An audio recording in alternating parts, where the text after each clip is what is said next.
ओम गं गणपतये नमः। राधे राधे। आइए सुनते हैं आज बुधवारी एकादशी पर गणेश जी की यह कहानी। गणेश जी क्यों बने नौकर। इस कहानी को गणेश जी के व्रत के बाद एवं अन्य किसी व्रत के बाद पढ़ना या सुनना शुभ माना जाता है। इसको अंत तक जरूर सुने। जय गणेश कमेंट करें। यह बहुत समय पहले की बात है। एक दिन गणेश जी धरती पर सैर कर रहे थे। सैर करते करते वह एक अनाज के खेत में पहुंच गए और भूख लगने के कारण उन्होंने उस खेत में से 12 अनाज के दाने तोड़कर खा लिए। वह खेत सेठ धनीराम का था। कुछ समय बाद विनायक जी को अपने किए पर पछतावा होने लगा, क्योंकि उन्होंने सेठ जी को बिना पूछे ही उनके खेत से अनाज चुरा लिया था। फिर गणेश जी ने सोचा कि अपने किए बुरे कर्म का प्रायश्चित तो करना ही पड़ेगा। इसीलिए उन्होंने सेठ जी के यहाँ 12 साल के लिए नौकरी करने की ठान ली। उसके बाद अगली ही सुबह विनायक जी 13 से 14 साल के एक लड़के का रूप लेकर नौकरी मांगने के लिए धनीराम सेठ जी के घर पहुँचे और उन्होंने सेठ जी को अपना नाम गणेश बताया। विनायक भगवान की बुद्धिमानी की परीक्षा लेने के बाद सेठ जी ने खुशी खुशी नौकरी भी दे दी। अब गणेश भगवान एक सामान्य मनुष्य के रूप में सेठ जी के घर पर रहने लगे। एक दिन सेठ जी की पत्नी शाम के समय घर का काम खत्म करने के बाद राख से हाथ धोने जा रही थी। वह देख गणेश जी ने सेठानी जी के हाथ पकड़कर जबरदस्ती मिट्टी से धुलवा दिए। गणेश की इस हरकत से सेठानी आग बबूला हो गई और उन्होंने सेठ जी के कमरे में जाकर गणेश की शिकायत कर दी। सेठ जी ने सब कुछ सुनने के बाद सेठ धनीराम ने गणेश को बुलाया और इस हरकत का कारण पूछा। गणेश जी बोले कि सेठानी शाम के समय राख से हाथ धो रही थी और ऐसा करने से घर की लक्ष्मी नाराज होकर चली जाती हैं।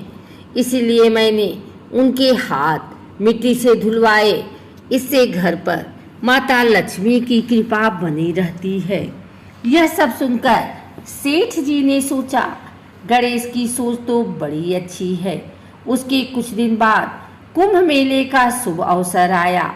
सेठ जी ने गणेश को बुलाया और कहा, सेठानी जी को कुंभ मेले में स्नान करा लाओ। अब सेठानी और गणेश स्नान के लिए मेले में पहुँचे। वहाँ पहुँचने के बाद सेठानी नदी के किनारे बैठकर नहाने लगी। उन्हें ऐसा करते देख गणेश दौड़कर आए और सेठानी जी के दोनों हाथ पकड़कर उन्हें नदी के अंदर लेकर गए। उनसे पानी में डुबकी लगवाई और फिर किनारे पर ले आए। अब गणेश की इस हरकत से सेठानी का गुस्सा 7वें आसमान पर पहुंच गया। सेठानी जी घर आते आते पूरे रास्ते गणेश को ताने पर ताने मार रही थी, लेकिन गणेश भगवान सब कुछ शांति से सुन रहे थे। गणेश आते ही सेठानी ने सेठ जी के पास फिर से गणेश की शिकायत शुरू कर दी। सेठ जी ने तुरंत ही गणेश को बुलाया और पूछा, तुमने ऐसा क्यों किया। गणेश जी बोले, सेठ जी सेठानी नदी के किनारे बैठकर गंदे पानी से नहा रही थी, तो मैं उन्हें नदी में ले जाकर साफ पानी में डुबकी लगवाई। ऐसा करने से उन्हें अगले जन्म में बहुत बड़ा राजपाट और वैभव मिलेगा। सेठ जी ने सोचा कि गणेश के विचार कितनी अच्छे हैं, मेरे परिवार का भला सोचता है। कुछ दिन बाद सेठ जी के घर पर पूजा थी। पंडित जी आने के बाद सेठ जी ने गणेश से कहा, जाओ और सेठानी जी को बुला कर लाओ। सेठ जी की आज्ञानुसार गणेश जी सेठानी को बुलाने गए। उस वक्त सेठानी काली चुनरी ओढ़कर कमरे से बाहर आ रही थी। वह देखते ही विनायक जी ने वह काली चुनरी उतार कर फाड़ दी और कहा कि पूजा के लिए लाल रंग की चुनरी ओढ़कर आइए। अब सेठानी बहुत ज्यादा नाराज हो गई और गणेश पर चिल्लाने लगी। वह आवाज सुनकर सेठ जी वहां पर भागते हुए आए और पूछा कि क्या हुआ। तब सेठानी बोली, गणेश ने मेरी चुनरी फाड़ दी। फिर सेठ जी ने गणेश को बहुत डांटा।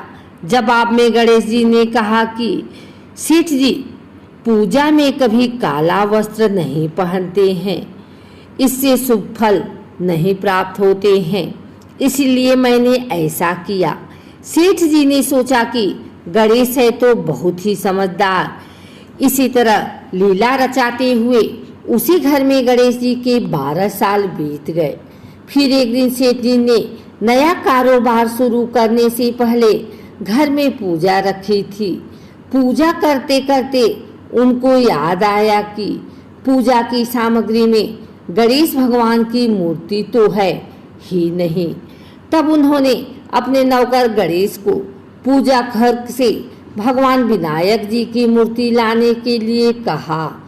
गणेश बोले कि मुझे ही मूर्ति समझकर पूजा में विराजमान कर लें, आपके सारे शुभ काम फल हो जाएंगे। यह बात सुनकर सेठ जी गुस्सा हो गए और बोले, गणेश, तुम अब तक सेठानी से मजाक करते थे, अब मुझसे भी करने लगे हो। उत्तर में गणेश जी मुस्कुराते हुए कहा, नहीं सेठ जी, मैं मजाक नहीं कर रहा, मैं सत्य वचन कह रहा हूँ। इतना कहने के बाद नौकर गणेश ने अपना असली भगवान स्वरूप धारण कर लिया। साक्षात गणेश भगवान को सामने देखते ही सेठ और सेठानी उनके चरणों में लीन हो गए और उन्हें अपनी पूजा संपन्न कर ली। उसके पश्चात गणेश जी देखते ही देखते अंतर ध्यान हो गए।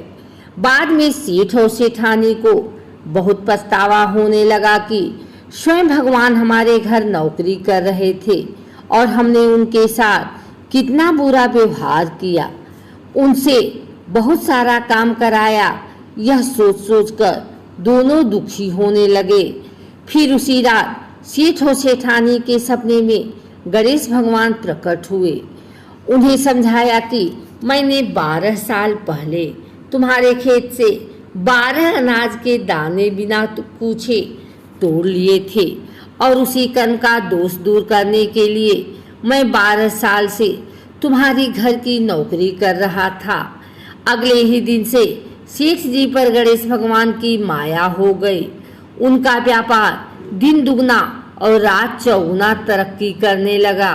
धनीराम सेठ जी के जीवन की काया पलट हो गई। हे गणेश जी, जैसी माया आपने धनीराम सेठ जी पर की, वैसी ही माया इस कहानी को पढ़ने वाले और सुनने वाले हर व्यक्ति पर करना। कथा अधूरी हो तो इसे पूरी करना और अगर हमसे कोई गलती हुई हो तो उसे क्षमा करना।